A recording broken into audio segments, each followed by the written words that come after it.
जय जय वीर विनाशक गजपत गणनंदन गजवदन गौरी नंदन लंबोदर शिव शंभो नंदन लंबोदर शिव शंभो नंदन जय जय जय गणनायक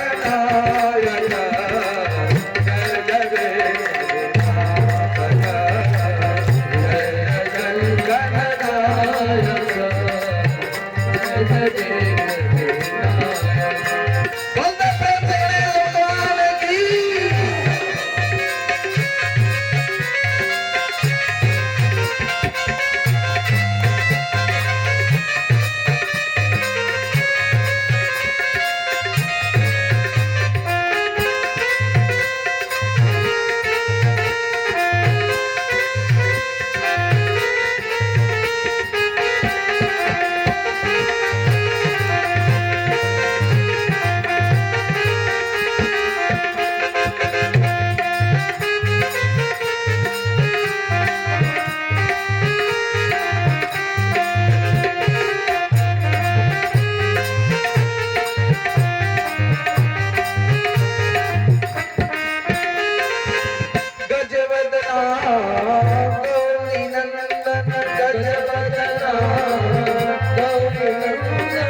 शंभो नंदन लंबोदर शिव शंभो नंदन जय जय जय गणनायक जय जय वीर विनाशक जय जय जय गणनायक जय जय वीर विनाशक जय जय जय गणनायक जय जय वीर विनाशक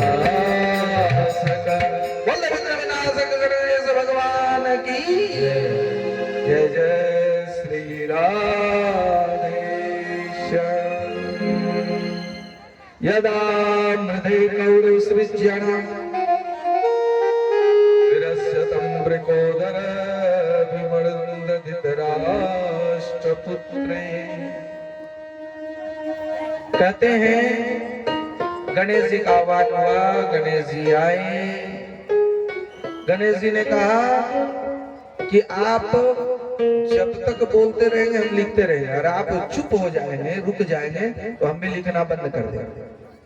व्यास जी ने सोचा कि हम कब तक बोलते रहेंगे कंटिन्यू। व्यास जी ने भी शर्त रख दी कि तुम वही लिखना जो समझ में आए, यदि समझ में नहीं आए तो नहीं लिखना, रुक जाना। तो व्यास जी बोलते और बोलते बोलते 100 श्लोक के बाद 200 के बाद एक ऐसा कूट श्लोक बोल देते जिसको समझने में गणेश जी को समय लग जाता, और तब तक व्यास जी अपने नित्य क्रिया कर्म करके आ जाते। इसी तरह से व्यास जी सरस्वती नदी के तट पर, ये कहाँ है, कल बोल रहे थे ना बद्रीनाथ। बद्रीनाथ आप जाएंगे, उसी से आगे मना गांव, भारत का अंतिम चोट, उसके आगे तिब्बत शुरू हो जाती है, चाइना का बॉर्डर आ जाता है। तो वहीं पर जो है व्यास जी बैठ करके यह श्रीमद् भागवत कथा की रचना, और जब लिख रहे थे ना तो सरस्वती नदी कलकल छल छल होकर के बह रही थी शोरगुल करते हुए। तब जाकर के गणेश जी ने कहा कि इतना शोर हो रहा है, ये जो आवाज आ रही है तो इसमें हम लिखें कैसे।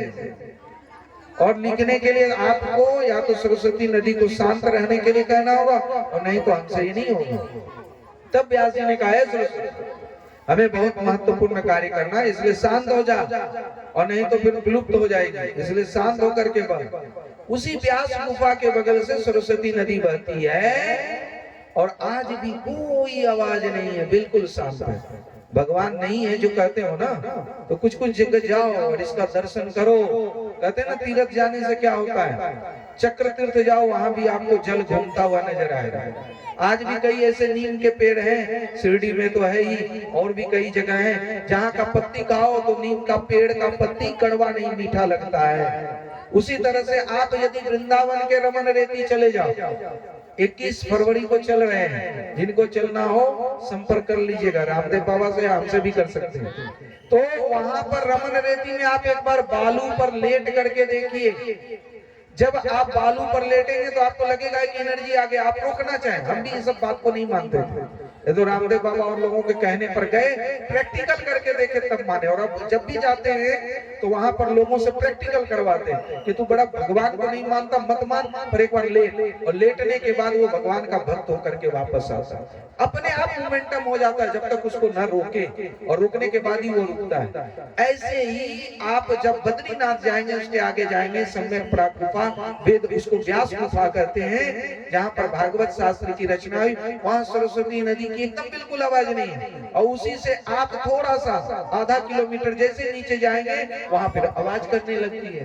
बताओ ये चमत्कार है कि नहीं? जहाँ गुफा है वहाँ कोई आवाज नहीं, सरस्वती नदी शांत होकर के बह रही है, और उसके आगे फिर शोरगुल है, और उससे उधर भी शोरगुल है, और वहाँ पर कोई शब्द नहीं है। ऐसे भी आज में तीर्थों में बहुत से चमत्कार हैं, पर हम ये नहीं कहते कि आप चमत्कार को नमस्कार करिए, पर कुछ तो है, इतना तो जरूर है। बस उस कुछ को मान करके जरूर कोई सत्ता है, कोई ऊर्जा है, और वो ऊर्जा नष्ट नहीं होती, वो कहीं न कहीं अपनी चमत्कार दिखाती है। पर अपना कर्म करते रहना है, चमत्कार में भी नहीं फंसना है। तो कभी कभी आपको मौका मिले, समय मिले, भगवान ने आपको धन दिया हो, तो धन धन करते करते कहीं निधन ना हो जाए, तो उससे अच्छा निधन के पहले भी कहीं कहीं घूम लिया करो। सैर कर दुनिया की गाफिल, जिंदगानी फिर कहाँ, और जिंदगानी घर बच रही तो नौजवानी फिर कहाँ। फिर ये जवानी नहीं आएगी। कई लोग कहते हैं बूढ़ा होंगे, अरे अभी तो माई बाप जिंदा है, जिसको नहीं जाना ना हजार बहाना, अरे माई बाप अभी रहते हम थोड़ी तीर्थ जाएंगे, अभी नहीं जाएंगे। कई लोग कहते, हम ये नहीं कहते, देखो अभी इसको दूसरे तरह से मैं, कई लोग हमको जानते हैं कि हम तीर्थ करवाते हैं, जाते हैं, करवाते हैं, क्या करें, कोई कथा नहीं करवाता तो चल तीर्थ ही सही, भाई कुछ भी करवा लो हमसे, हम तो करने के लिए तैयार है, चाहे जैसे भी हो, बैठे से बेगाड़ी भी करवा लो, वो भी तैयार हो जाते हैं। तो ऐसा कुछ नहीं है, बस सैर करते हैं, हमको भी आनंद आ जाता है। आम काम गुठली का दाम, बंगला में कहते हैं रौथ देखा और कोला बिक्री करो, माने रथ देखा होगे और कोला बिक्री करा होगा, माने रथ मेला में जाएंगे, मेला भी घूम लेते हैं और केला भी बेच लेते हैं, तो वैसे ही घूम भी लेते हैं और कुछ हाथ में पैसा भी आ जाता है। बिना पैसा का थोड़ी कोई जाता है, तो पैसा कुछ न कुछ आ जाता है। लोग जब खुश होते हैं तो कोई 200-500 देता और घूम भी लेते हैं, तो इससे और अच्छा। तो कहने का मतलब है जो भी करना जवानी नहीं कर लो, चाहे भक्ति करना हो, घूमना हो या पैसा कमाना, जो भी करना है इसी में बुढ़ापा में फिर तो रोने का ही लिए बचेगा और कुछ नहीं। इसलिए सैर कर दुनिया की गाफिल, जिंदगानी फिर कहाँ, और जिंदगानी अगर बच रही तो नौजवानी फिर कहाँ। इसलिए जो कुछ करना है समय रहते ही कर लो, फिर पता नहीं क्या हो जाए। इसलिए इधर जब सरस्वती नदी शांत हो गई, 18,000 श्लोक, 12 स्कंद, 330 अध्याय वाला ये भागवत शास्त्र पूरा हुआ, तो उसका 2 श्लोक कि व्यास जी ने सोचा प्रचार कैसे हो, प्रसार कौन करेगा, तो अपने शिष्यों को रटा करके सुनाया। तब सुखदेव जी महाराज के कान में वो श्लोक पड़ा। वो श्लोक क्या था? बरहा पीडम नटवर वपो कर्णयो भी कर्णिकारकम विप्रदवास कनक कपीशम वैजयन्ति च मालम वृंदाय वेणु अधर सुदया सुरयन गोप वृंदय वृंदाय स्वपद रमण प्रवासित गीत कृति। बरहा पीडम नटवर वपु कर्णयो भी कर्णिकारकम, यही श्लोक का सुखदेव जी के कानों में ये श्लोक पढ़ा।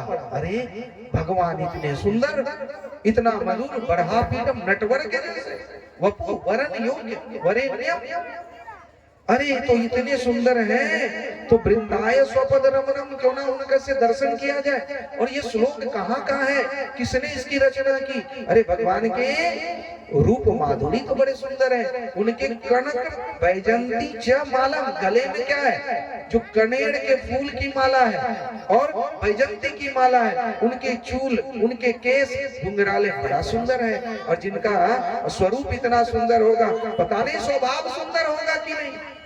ये जब सोचने लगे तभी दूसरा श्लोक व्यास जी के शिष्यों ने कहा, अहो पकीयम स्तन कालकूटम जिंगासयोपदया शाद्री लेभे गतिं धातुचितं ततोऽप्यख्य दयालु शरणं व्रज। अहो बकीयम स्तन कालकूटम, अरे उनका स्वभाव जैसा रूप उससे भी ज्यादा उनका स्वभाव मधुर है। अरे पूतना ऐसे राक्षसी को, बकासुर को, इन सब को उद्धार किया। पूतना को तो मातृ शक्ति का यानी माता का दर्जा दिया। इतना ही नहीं, लभे गति धातु चिंता तते कम दयालु शरणं गता, ऐसे दयालु की कौन शरणागत नहीं होगा। दौड़े दौड़े आए सुखदेव जी महाराज, कहा और सुनाओ, बहुत अच्छा लग रहा। कहा हमारे पास तो बस यही 2 ही श्लोक है, ये तो 18,000 श्लोक में बस 2 ही श्लोक सुनाया, बाद बाकी तो व्यास जी के पास इतना ही जानते हैं। जैसे कई लोग पानी की टंकी की तरह ज्ञान होता है। पानी की टंकी जानते हो ना, टंकी में जितना पानी रहेगा उतना ही नल से नीचे आएगा। अब पानी का टंकी का पानी खत्म और उसका बोलना भी खत्म, ज्ञान भी खत्म, प्रवचन भी खत्म। और जो जमीन के नीचे का पानी होता है हैंडपंप वाला, जितना पानी निकालो उतना निकलता है। तो जो साधन सिद्धा होकर के, साधन रूप होकर के, अरे भैया ये दिया उतना मुख्य नहीं है, ज्ञान का दिया जलाओ ना, सुनो, ये दिया तो बुझ भी जाए तो कोई फर्क नहीं पड़ता, पर अंदर की जो ज्ञान ज्योति है वो बुझनी नहीं चाहिए। और ज्ञान रूप गुरु की उपासना सारे दोष मिटाती है। गुरु ज्ञान स्वरूप। छोड़ो ये सब बात, नहीं तो बात कहीं और चली जाएगी। क्या कर रहे थे हो?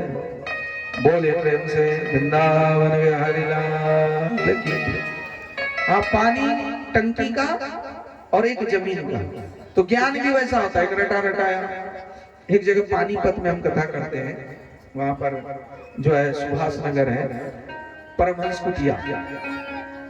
तो वहां एक आदमी ने जितना बोलते थे वो भी मैंने लिखता था, नोट करता था।